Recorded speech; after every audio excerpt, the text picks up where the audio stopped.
Now, how about some surreal hidden places to check out? Grab a flashlight and your backpack, and bon voyage! The trip starts in the mountainous country of Switzerland. You travel to the town of Waltensburg in the eastern part of the country.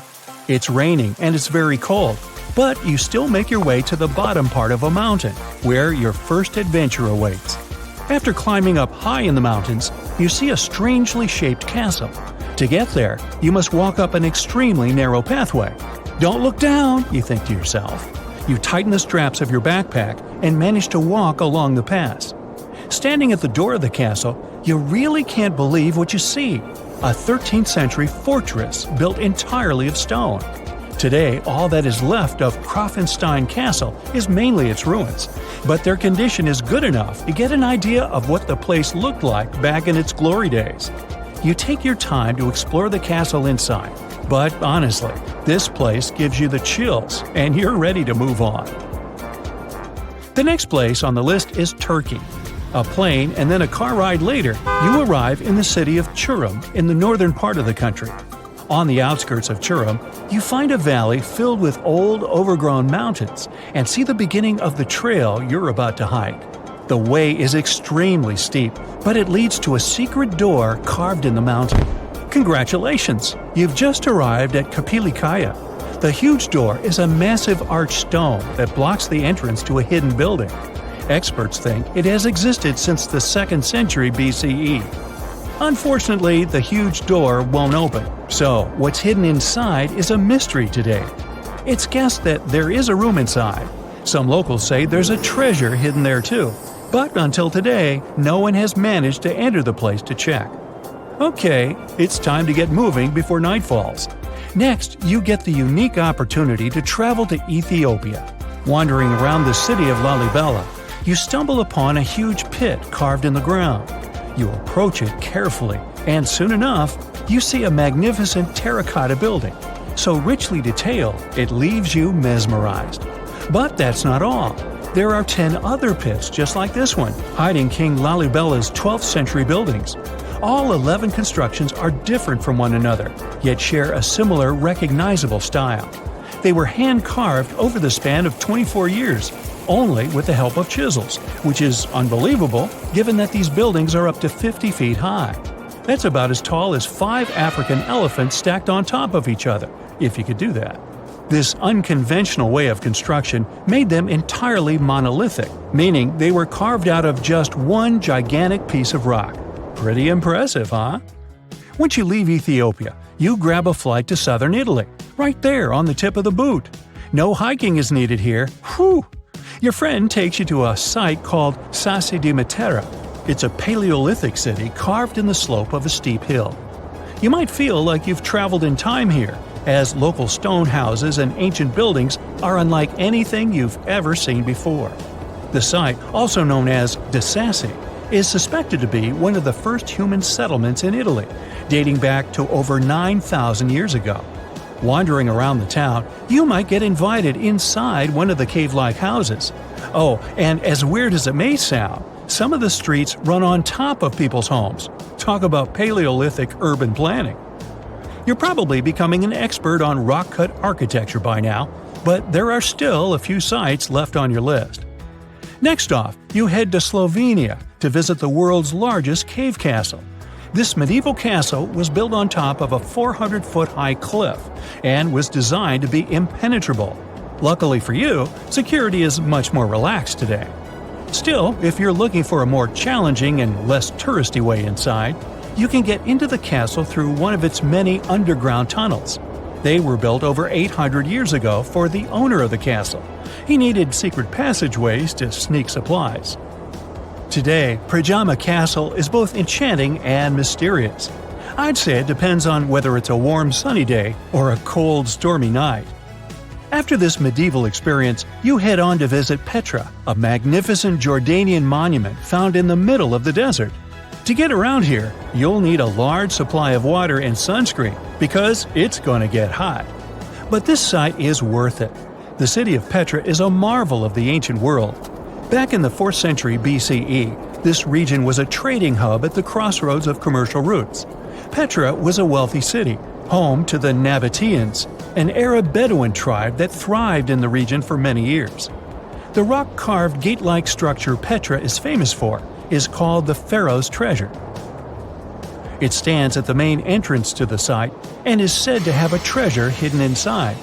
You might feel tempted to check it out for yourself, but that's an adventure for another trip. For now, you hop on another plane ride, this time to the Americas. First, you visit the USA, more specifically, the mountainous state of Colorado. You make your way to Mesa Verde National Park. There, in between the greenery and abundant vegetation, you'll find over 600 dwellings built in the cave beneath the cliff, carved deep into the mountainside. This ancient village is now considered a heritage site. The local Puebloan tribe built it back in the 1190s.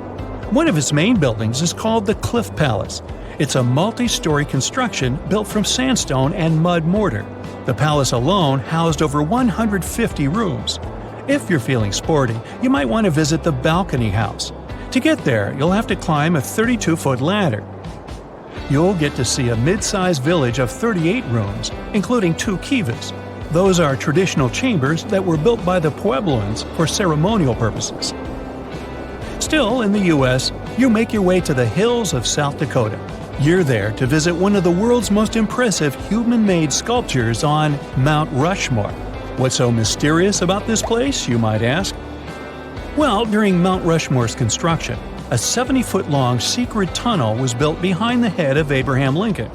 The tunnel was supposed to hold all the documents and artifacts important to the United States history.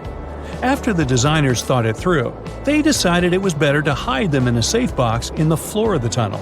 The box holds the history of how Mount Rushmore came to be carved, as well as a brief history of the U.S. and the 4 presidents depicted on the mountain.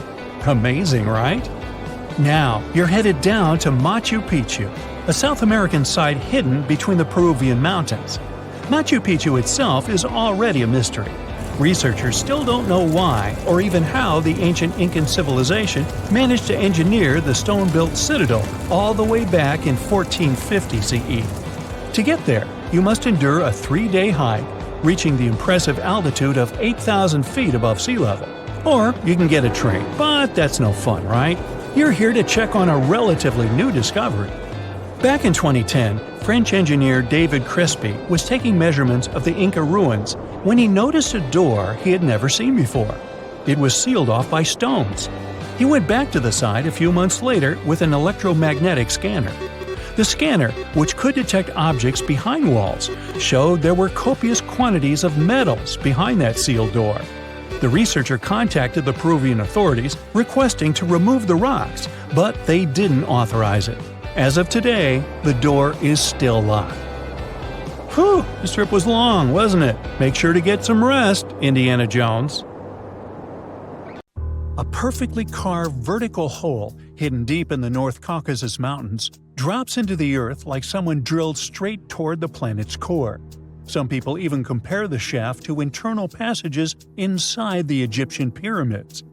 Could there really be a connection between them? So the public learned about this mystery cave thanks to a local cave enthusiast who was hiking in the North Caucasus in 2011.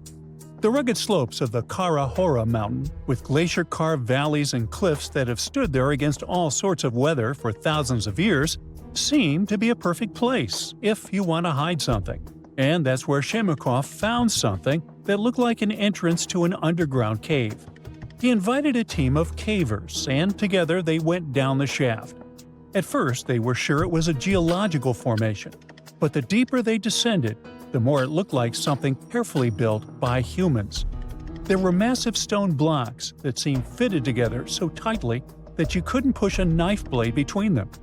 Some sources also say the shaft drops almost perfectly vertical, and its walls look polished, as if giant machinery smoothed them long before modern tools existed.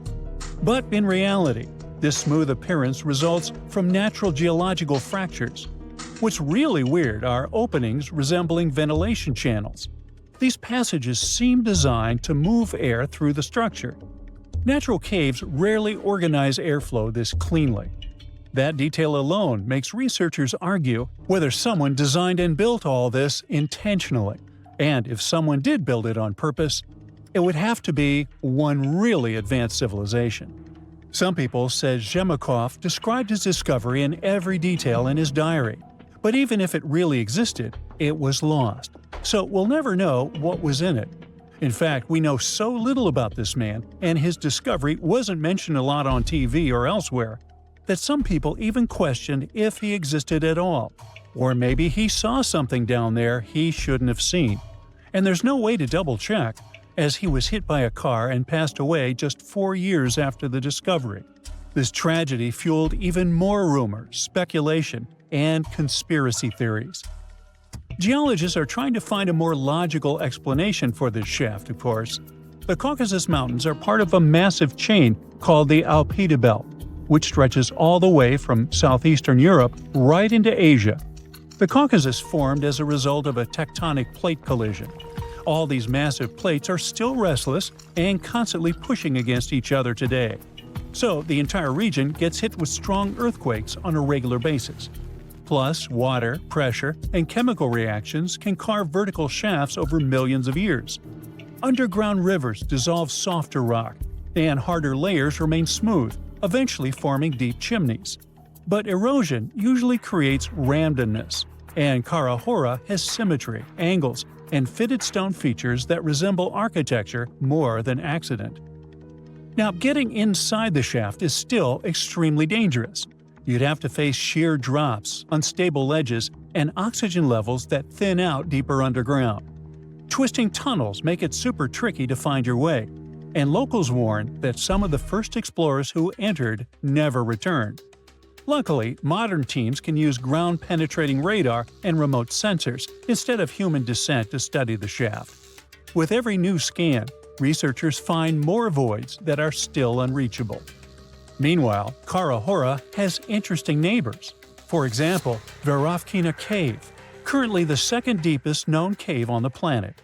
This monster drops nearly 1.5 miles straight down, deeper than 4 Empire State Buildings stacked end to end. Explorers descend through freezing waterfalls, razor-sharp rock corridors, and vertical pits that swallow light completely. Temperatures here hover just above freezing, and underground rivers roar through darkness nobody saw until recently.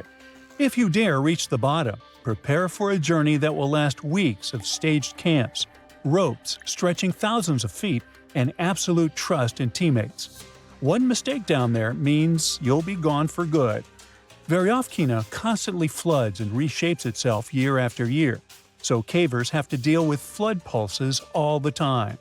Water cuts deeper into the limestone rock and expands chambers slowly but surely, and then, because of the volume, suddenly bursts through cave openings. But this doesn't stop scientists from going down there to measure oxygen, airflow, and mineral growth to understand how caves evolve over geologic time. And that's how explorers discover strange microbial life that somehow survives without sunlight and feeds on minerals instead of plants. These ecosystems resemble conditions scientists expect beneath icy moons like Europa or Enceladus. This means the cave could be a great training ground for future space exploration. But before we head to space, let's check out another super interesting cave system, this time in northern Spain. There's a chamber there which scientists call Pit of Bones. Explorers have to trek into a pitch-black underground maze to squeeze through a narrow shaft that suddenly drops straight down for 42 feet. At the bottom of that geological trap, you slide down a steep stone ramp into a cramped muddy chamber that holds the largest and oldest collection of early human fossils ever discovered. It's a biological time capsule with the remains of at least 28 ancient humans, frozen long before modern history even began. Explorers also found over 6,500 fossil fragments mixed with the remains of at least 166 Ice Age cave bears, lions, wolves, and foxes that probably fell down the shaft by accident. But the human bones are a massive mystery because they seem to have ended up down there much earlier than the animals. Who these people actually were is still a huge debate. When researchers looked closer at their skulls and jaws, they noticed strong, super early Neanderthal traits. Then things got even crazier when scientists miraculously extracted mitochondrial DNA from those ancient bones.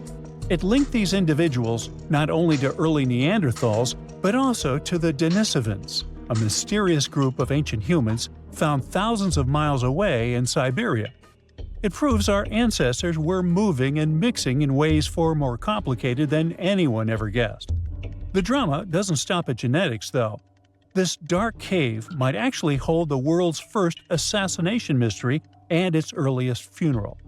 Out of thousands of bones, archaeologists found absolutely no everyday tools or food waste, except for a single, carefully crafted quartzite hand axe they nicknamed Excalibur. Because of this, some researchers think the group intentionally lowered their deceased down the shaft with the axe as a ritual. It was probably a way to show compassion hundreds of thousands of years before we thought possible. At the same time, one of the skulls shows two identical lethal fractures that look exactly like intentional blows. To get the exact timeline for all this prehistoric drama, scientists used cutting-edge tech like electron spin resonance and uranium series dating, and finally locked down that it's 430,000 years old. Now, let's jump across the world to another geological giant, Devil's Tower in Wyoming. The formation shoots nearly 900 feet above the surrounding land. Its surface has long vertical columns, and it looks like some careful hands carved them. But geologists explain the structure formed when molten rock pushed upwards underground and cooled slowly. As the rock cooled, it turned into hexagonal columns, similar to how drying mud splits into patterns, just scaled up to impossible size. Erosion later removed the softer surrounding rock and left the hardened core unprotected. Local tribes thought the tower was sacred and made up stories about giant bears clawing the stone during mythical hunts. Now, scientists agree on much of its volcanic origin, but debates continue about whether magma ever reached the surface or hardened entirely underground. Even after more than a century of study, Devil's Tower still has its mysteries. When you connect all these places, engineered shafts, endless caves, and underground ecosystem, one thing becomes clear. Earth hides entire worlds beneath our feet, and we've barely scratched the surface. Egypt has ruled as the owner of the world's oldest pyramid, until now. A newly discovered structure in Indonesia may predate Egypt by thousands of years. If this is true, it rewrites history. The world's first pyramid was born during the last ice age, and it's now located in the middle of the jungle. At first glance, Gunung Padang does not exactly scream pyramid. It looks more like a big mound with scattered stones tossed all over it. But recent excavations have revealed that far beneath the surface, there are stone structures buried in multiple layers, deeper and much older than anyone expected. We're talking possibly 27,000 years old. This is serious if we're talking about humankind's history. Today, the oldest known ancient society with this kind of building knowledge is probably 11,000 years old and used to occupy the region of modern-day Turkey. We've talked about Göbekli Tepe in some of our previous videos. Gunung Padang has got the scientific community divided and raising big, life-changing questions. You see, the site of Gunung Padang has long been considered sacred by the locals.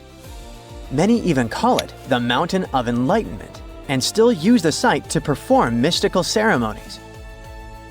Westerners had no clue this place existed until the late 1800s. That's when a Dutch explorer heard whispers about a strange mountain and went to see it for himself. Just 4 hours south of Jakarta, he found something wild. Stacked terraces connected by rough stone steps, massive flat stones covering the ground, and towering pillars everywhere. To him, it looked like an ancient ceremonial site, maybe even a burial ground. For almost 100 years, mainstream archaeologists simply ignored Gunung Padang. The story resurfaced when a group of farmers brought attention back to the mountain in 1979. By the 80s, researchers finally started digging and found pottery fragments dating back to somewhere between 45 BCE to 22 CE. But here's where this story gets interesting. Some studies suggest the deepest layers of Gunung Padang are between 16 to 27,000 years old. That means this pyramid could have been built during the last ice age. And if that's true, it's older than Egypt's famous pyramids, the ones we thought were the world's first. This whole theory comes from geologist Danny Hillman.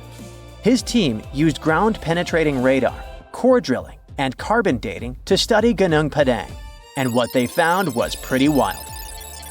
According to Hillman, this place is like a giant ancient layer cake, built in stages over thousands of years. The youngest layer is around 3,000 to 4,000 years old. That's roughly the age of the pyramids in Egypt. When you dig a little deeper, you find Unit 2, which was built between 7,500 and 8,000 years ago. But here's where things get truly mind-blowing.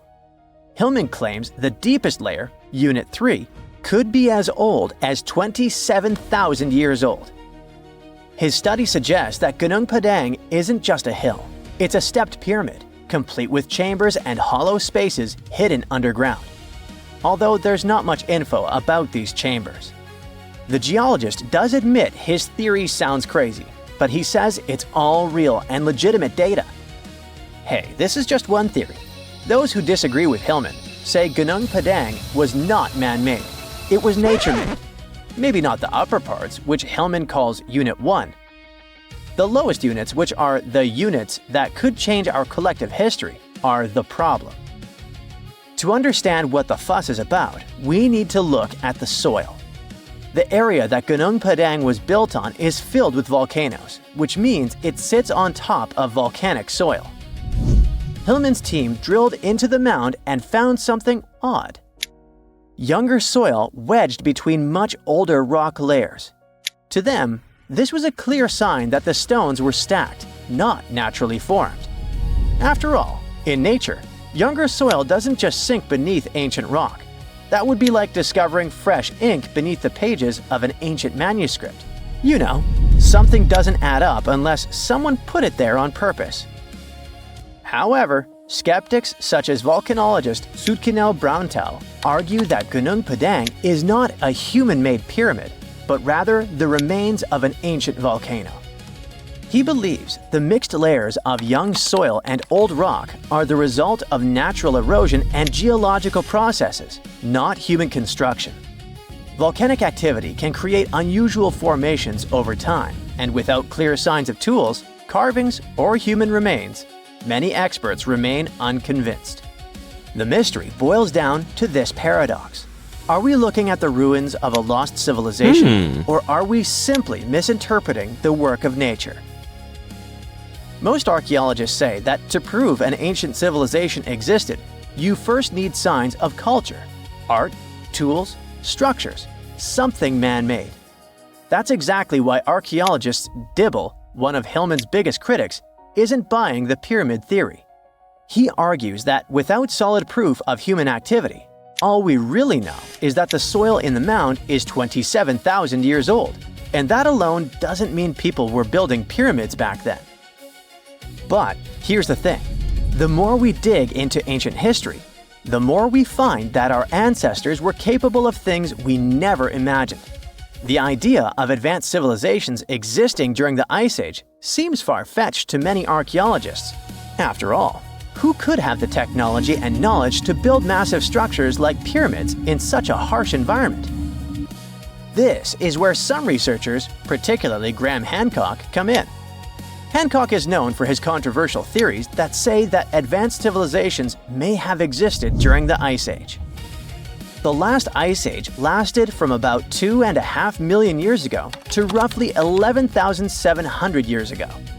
During its peak, huge ice sheets covered large parts of North America, Europe, and Asia, making it a challenging time for human survival.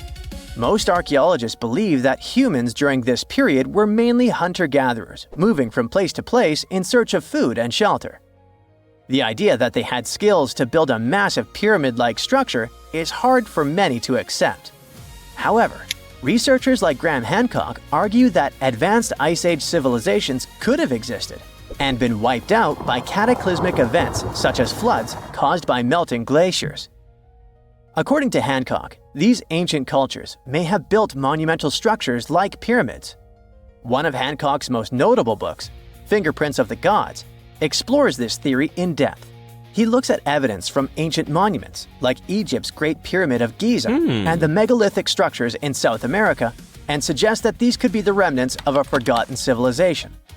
Hancock's theories imply that knowledge and skills passed down from this ancient culture were eventually rediscovered and used by later civilizations like the Egyptians and Mayans. If we apply this to Gunung Padang, the idea becomes even more fascinating. Could this ancient site in Indonesia be a remnant of a long-lost civilization that existed during the last ice age? We'll have to keep digging to figure this out. Either way, while scientists debate the origins of Gunung Padang, local myths offer a different explanation. One of the most famous local legends tells the story of King Siliwangi, a powerful ruler who wanted to build a grand palace in a single night. With supernatural strength, he began stacking enormous stones to create his masterpiece. But as the first light of dawn appeared, he realized he had failed to finish in time. Frustrated, he abandoned the project, leaving behind the massive rock formations that we see today. While this story isn't historical fact, it reflects how deeply Gunung Padang is embedded in the local culture. Even today, the site is considered a place of spiritual energy, attracting visitors who believe in its mystical power. Hindus from the island of Bali climb the mountain steps to conduct rituals related to the rising of the full moon. Followers of a variant of Indonesian martial art practice their discipline high on the mountain. As these sacred rituals continue, archaeology and geology keep trying to figure out if this really is the oldest man-made structure in the world. There's this interesting ancient site near St. Louis, Missouri, that a lot of people don't know about. It's called Cahokia, and it used to be a huge city with up to 20,000 people living there back in the 11th century. It's full of these massive earthen mounds that were built by hand, and the biggest one is still there today, at the Cahokia Mound State Historic Site. Even though we don't know everything about this civilization, researchers have been able to piece together some information from the remains they've found.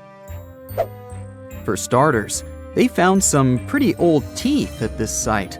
After studying their appearance and structure, scientists suggest that a lot of different indigenous groups lived there. About a third of them came from other areas in the middle of the continent, which they figured out by studying the different levels of various substances in the teeth. And get this, the way the mounds are arranged shows that this was actually a planned-out city, not just a bunch of villages grouped together. The rulers lived on top of the mounds, while everyone else lived in other structures. It's amazing to think that they were doing things like farming, hunting, logging, pottery, and weaving, all within this one giant city. Right in the middle of Cahokia, there was this giant mound that was about 100 feet tall, and around it, there was this huge wooden fence. Inside the fence was the city center, which had a big open space called a plaza. Archaeologists think that the plaza was designed to represent the 4 cardinal directions of the world. It was like the people who built it wanted to create a place that was in harmony with the universe. The center of the city was where they held ceremonies and events, and it was such a big deal that people from outside Cahokia would come to be a part of them too. What became of this city? Hard to tell. Some people think that the reason it fell apart is that they cut down too many trees and the land got all messed up. Other scientists believe that's not true because the soil was still in pretty good shape after the city was gone. The Europeans were not even around at that time, so they couldn't have influenced the downfall of Cahokia either. There's also one theory that suggests there were fights with other communities that caused the city to collapse. These days, there are over 65 preserved mounds, and you can even climb the steps of the tallest one. The best part is that local authorities are thinking of making it a national park, so you should totally plan to visit before it gets too crowded. Mohenjo Daro is another lost ancient city that's still surrounded by mystery. Located in modern-day Pakistan, it was a city that flourished during the Bronze Age, and it was extremely advanced for its time.